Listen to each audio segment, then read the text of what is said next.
Avec la pression que les jeunes femmes subissent aujourd'hui, il y en a qui sont prêtes à tout uniquement pour se marier. Mais est-ce qu'il faut donc tout supporter lorsqu'on est en couple uniquement parce qu'on espère qu'il y aura une issue favorable à cette relation? Question. J'attends vos réponses en commentaire.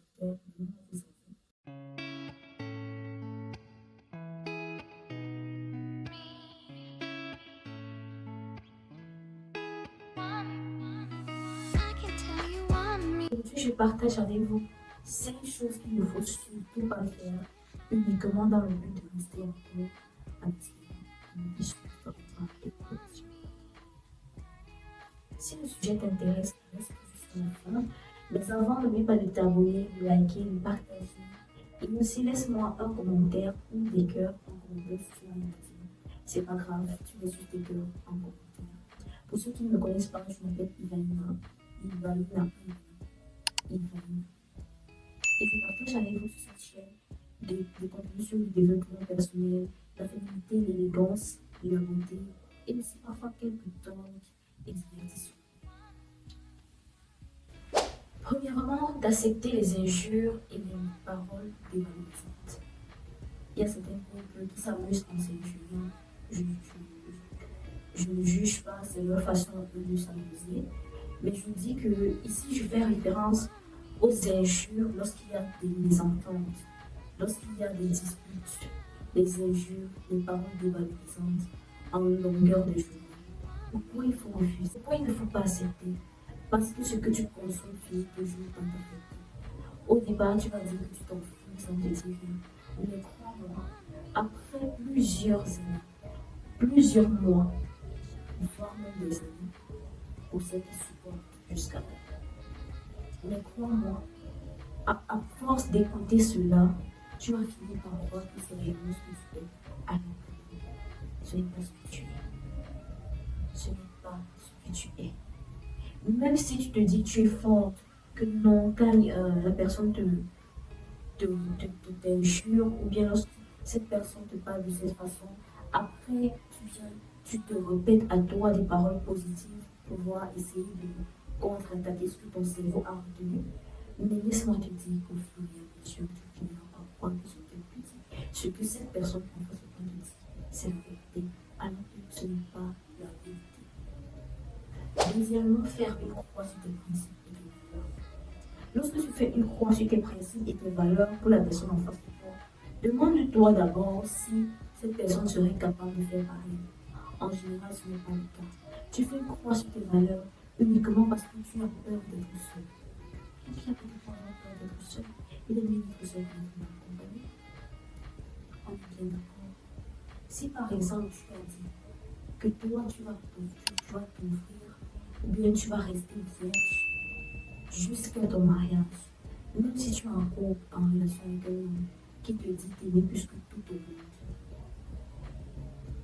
et te demande de briser cela ou bien te demande d'enfreindre cela, d'enfreindre ton principe, il faut refuser.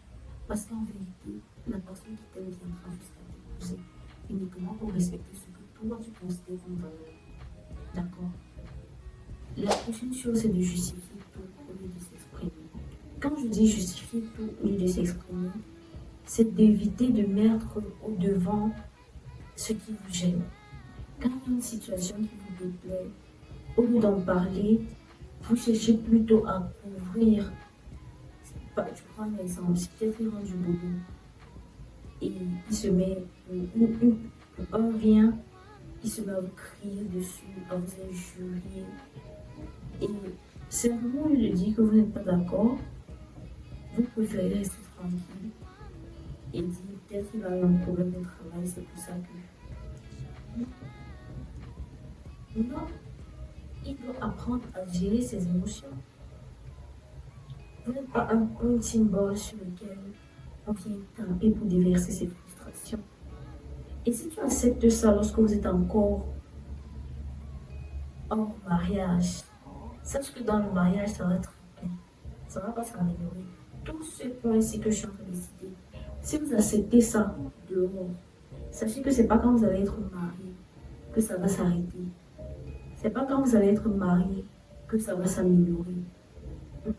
Sauf si la personne a décidé vraiment de changer cela. Parce qu'il y a des exceptions, je ne veux pas des commentaires. Il y a des exceptions en toute chose, ça c'est vrai.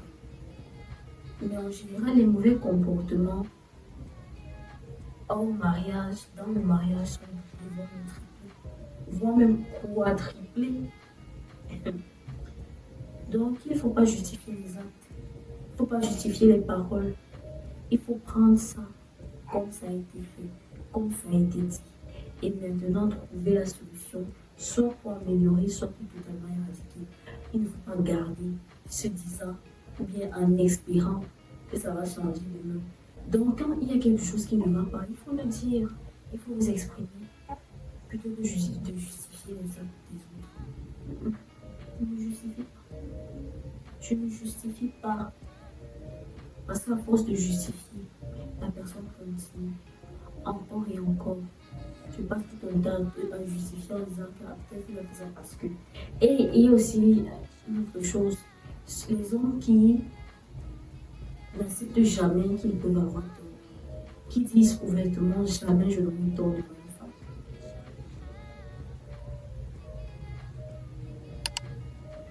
Et parfois, quand ils sont même devant les faits, ou eux-mêmes ils voient qu'ils ont mal agi, ils disent non, j'ai agi comme ça parce que toi-même tu avais d'abord fait quoi avant que je. Non. Quand tu as blessé quelqu'un, la moindre des choses c'est juste de t'excuser, d'accepter, de reconnaître que ce que tu as fait n'est pas bien et permettre que la relation évolue en bon terme, en améliorant ton comportement. Ou alors si c'est quelque chose de vraiment terrible, en éradiquant ce comportement tout simplement. Il n'y a rien de difficile. Le prochain point, c'est d'accepter la violence physique. Je ne comprends pas comment vous pouvez accepter qu'un homme qui n'a même jamais mis le pied chez votre père puisse lever la main sur vous. Vous vous dites vraiment que dans le mariage, il ne le fera pas. Vraiment. Un homme qui n'a jamais rencontré ton papa, qui n'est jamais venu, même seulement voir là où tes parents vivent, te tape au point où tu rentres chez toi avec des séquelles et tu appelles ça la relation et tu te dis qu'il t'aime, tu te dis que demain il va t'épouser et puis il va t'épouser, ça sera comment? Ça sera comment? Il va te mettre aussi plus vite, il va t'abattre. Ce sont justement les signes qu'on voit et on refuse de croire. C'est-à-dire vos yeux sont ouverts mais vous refusez de voir. Il y a toujours les signes. Avant même d'arriver au niveau où c'est carrément la bastonnade, il y a des signes. Ça commence par des paroles. Après, ça devient des petits pics. Ça commence par des paroles du genre, si vous êtes en train de vous discuter par rapport à un sujet, vous êtes en train de causer sur quelque chose de précis, vous n'êtes pas en accord. Au lieu de chercher à comprendre et à trouver un accord, la personne se dit non. Si tu fais même tout ça, si tu oses même me donner ton avis, c'est juste parce que je ne te tape pas. Listen. Ça veut dire que demain, quand il aura l'autorité de mari sur toi, il va te taper. Quand tu vas vouloir donner ton avis, il va te taper. Là, tu vas pas donner, tu vas rester tranquille. Arrêtez de fermer vos oreilles quand vous entendez comme ça. Ouvre grand tes oreilles. Après, pour la violence physique, ça commence généralement par des petits du genre, vous êtes peut-être là, il y a un petit souci, et la personne se met à te pincer. La personne se met à te pincer. Pincer. C'est pas la blague. Hein. Au début, c'est comme si c'était la blague. C'est comme si c'était le jeu. Demain, ça sera la gifle. Dans le mariage, ça sera la bastonnade. Et un jour, ça sera.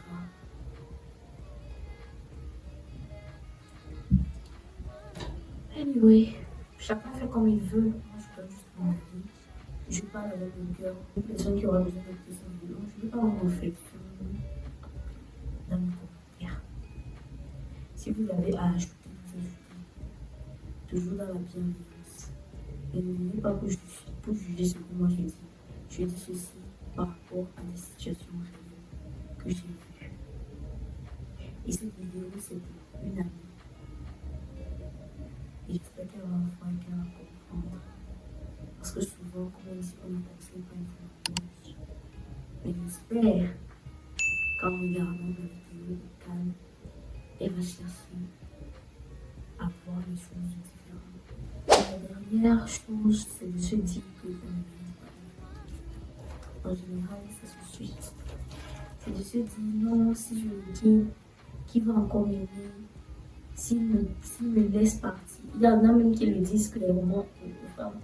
Tu penses que si je te parle maintenant, tu penses que si tu pars, qui pourra t'aimer, qui pourra t'accepter et tout ça. Toi, tu dois d'abord t'aimer. Si tu pars, toi, tu dois d'abord t'aimer. Si tu pars de là, si tu refuses de vivre tout ça, c'est parce qu'il y a quelqu'un qui t'aime. D'abord, c'est toi-même. Après Dieu, là, c'est toi. Après Dieu qui t'aime inconditionnellement, c'est toi. Tu dois t'aimer plus que tu n'aimes quelqu'un d'autre. Tu ne peux pas aimer quelqu'un d'autre au point d'accepter de mourir. Je ne suis pas d'accord. Je ne suis pas d'accord. Tu dois d'abord t'aimer toi-même bien plus que tu n'aimes. Il faut se préférer. En fin de compte, il faut se préférer. Il faut se choisir. En fin de compte, il faut se choisir. Préfère ta vie. Choisis ta vie. Choisis ta paix, ta tranquillité, ton amour propre. Donc, ce genre de paroles que tu entendras, qui va t'aimer plus que moi? Tu penses vraiment que notre homme peut t'aimer? Ou bien alors vous vous dites parfois que non, en même temps, je n'ai jamais l'homme avec cet homme et je ne peux pas le quitter. On a déjà fait 5 ans de relation. On a déjà fait 8 ans de relation. Vous avez fait 8 ans de relation. 8 ans. Et on te bat à mort, tu dis que tu ne peux pas partir parce que tu as peur de commencer. C'est au paradis que tu vas rencontrer ma chérie. C'est au paradis que tu vas rencontrer. Non, là, je parle. Mais sache que si tu ne pars pas maintenant, demain tu vas toujours partir. Tu finiras par partir. Soit tu finiras par partir pour recommencer. Soit tu vas laisser ton être, c'est-à-dire ta personne, ton amour propre, ta confiance en toi, tu n'auras plus, tu seras comme maintenant. Soit tu vas laisser ta vie. Je faisais cette vidéo en particulier pour moi. Et j'espère vraiment que cette vidéo va t'aider à sortir de cette situation. On dit on ne conseille pas la femme. Mais j'espère que quand tu vas regarder cette vidéo, et toutes les filles qui se trouvent dans ce genre de situation, j'espère que c'est une vidéo qui va vous aider et qui va vous permettre d'ouvrir les yeux et de savoir, qui va vous permettre d'ouvrir les yeux et de comprendre que vous n'êtes juste pas au bon endroit. Allez là où vous êtes. Arrêtez de forcer. Allez là où vous êtes. Un homme qui aime sa femme ne pas.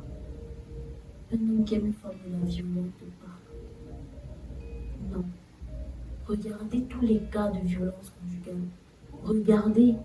Il y en a même que ce ne sont même pas des personnes mariées. C'était des concubinages.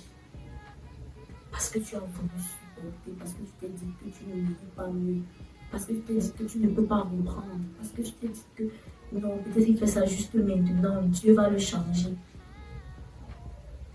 Peut-être qu'il fait ça juste maintenant parce qu'il sort du boulot, il est stressé. Bref, c'est ce que j'avais à partager avec vous aujourd'hui. J'espère que cette vidéo vous aura plu. Si c'est le cas, likez, partagez la vidéo. Envoie une amie qui est dans une situation compliquée, donc elle n'arrive pas à se sortir. Envoie une soeur, partagez la vidéo. Et voilà. abonnez-vous à la chaîne. On se retrouve très bientôt pour une vidéo beaucoup plus gaie, une vidéo peut-être féminité ou alors un talk. En tout cas, on verra. En attendant, prenez soin de vous, portez-vous bien et on se dit à la prochaine vidéo, tout simplement. Bisous. Bye bye.